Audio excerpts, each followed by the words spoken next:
I'm going to buy a car today and I'm going to share every single cost, including what I paid for it, what I'm going to spend on it and how much I want to try and earn at the end of it with you guys. So you can follow this journey along and see how it works out. So the car in question is a Mercedes-Benz GLC 220 Premium Plus on a 66 plate done 109,900 miles. I won it on the online platform Motorway. So if you don't know what Motorway is, private people put their cars on there, although some trade people can put cars on it, but people put their car on, then car dealers like myself get 24 hours to bid.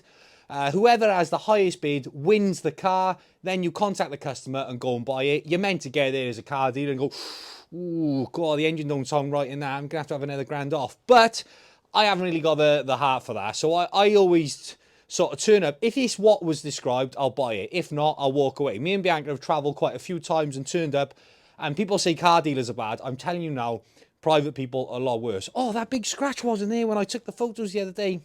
Probably was, because it looks like he's been there for 6 months. So I'm going to talk about the figures behind the car. So I'll do that right now for the purchase costs. I haven't actually bought it yet. I'm going to go and look at it today, so we'll see. So I actually originally bid £12,089 for the car. But what happens on Motorway, you put your bid, it's a blind bid. If you win the bid, but the last bid before that was £500 less, they'll bring your bid right back. So I bid £12,089, but I actually won it for £11,672. Then Motorway charged £442.80 for introducing me to that customer. So the total bill for the car at the moment is £12,114. Now I'll put a screenshot in here for you to see the valuations behind this car. So Auto Trader tells me this car trades at £12,137, but it retails at £15,939. So the reason I went for it was because I thought that margin is a healthy margin to then allow me to prepare the cost properly.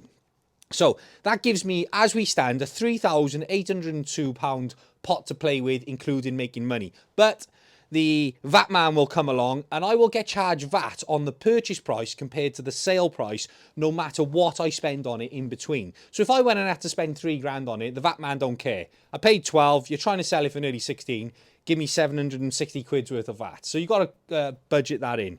It's got a retail rating of 53 out of 100, and it says that it should be in stock 42 days only. So me and Bianca are going to jump in the car now. We got to drive all the way to nearly Aberystwyth to go and look at it and hopefully buy it, and I hope you will follow this journey with me. Thank you.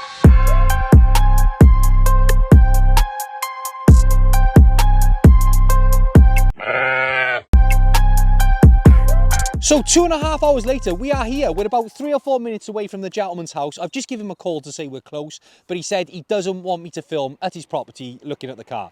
So I will go and have a look at the vehicle, and hopefully the next time you see me stood here, it'll be next to the car in question. So we bought the car. Beautiful house, which is always a good sign. So now, when I've had a little look around the car at the gentleman's property, there's a few things I've noticed, which was on the report, but I will get done. So on the front bumper here, we've got a little bit of a scuff, which I'll get done by Rob. The wheels, actually, I thought were going to be in worse condition. This here is where he's had 2 new tyres put on it. So I was planning on getting the wheels done with Ace alloys, but they're nowhere near as bad as I thought. Usually the acid has gone through all the wheels and it wrecked them. So I think I might get away with doing the wheels, but we'll see once it's cleaned off. Because look, obviously it needs a really good clean. We can check them out. Inside, it needs a full detail.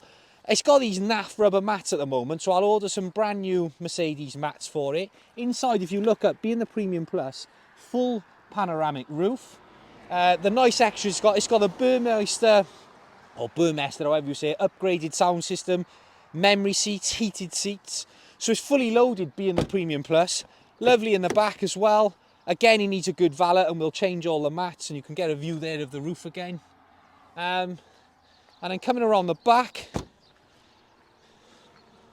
opening tailgate, and he's very clean and tidy in the boot for this car. I mean, big load space, and under here we've got all the Mercedes bits that it would have come with from factory. So I'm very happy right now with this. Like I said at the start, the house was lovely. You tend to think with people with nice houses, got a bit of money to spend on maintaining them. So it's got loads of service history as well with it, 2 keys. So what I'm going to do right now, I'm going to take it straight to the garage that I use and give it a major service. It was serviced about 7,000 or 8,000 miles ago, but I want to know that it's been fully done. So that's the next step. So we are back, and I've just driven over 2 hours in the GLC and it drives fantastic. I think it runs on fresh air as well because the fuel gauge has barely moved. But, and there is a big but, and like I said at the start of the video, I think this is why I say that private people can be worse than car dealers anyway, because about 5 minutes into my journey, or 5 miles down the road, the engine management light has come on. Now, the good thing is it's not in limp mode, so I'm hoping it's nothing major. I did text the guy just so he knew that I knew that it wasn't quite right, and he's apologised, like, oh, it's never happened before. But what my experience is, and what I think has happened is, he might have had some issues with the light. Thought, I know, I'll chuck it on Motorway, I'll turn the light off before someone comes to win it, and I'll get rid of it that way. So, unfortunately now it's going to add to the cost of it. Maybe the gentleman one expected me to turn up and just buy it as easy as it was. You know, I said to him on the phone and in person, look, it is as described, so I'll send you all the money. There's no haggling, there's no nothing. The car's lovely, apart from now the light is on. But we'll get that sorted. So I'm at the garage now. I'm going to get it in and get it major serviced and get this light looked at.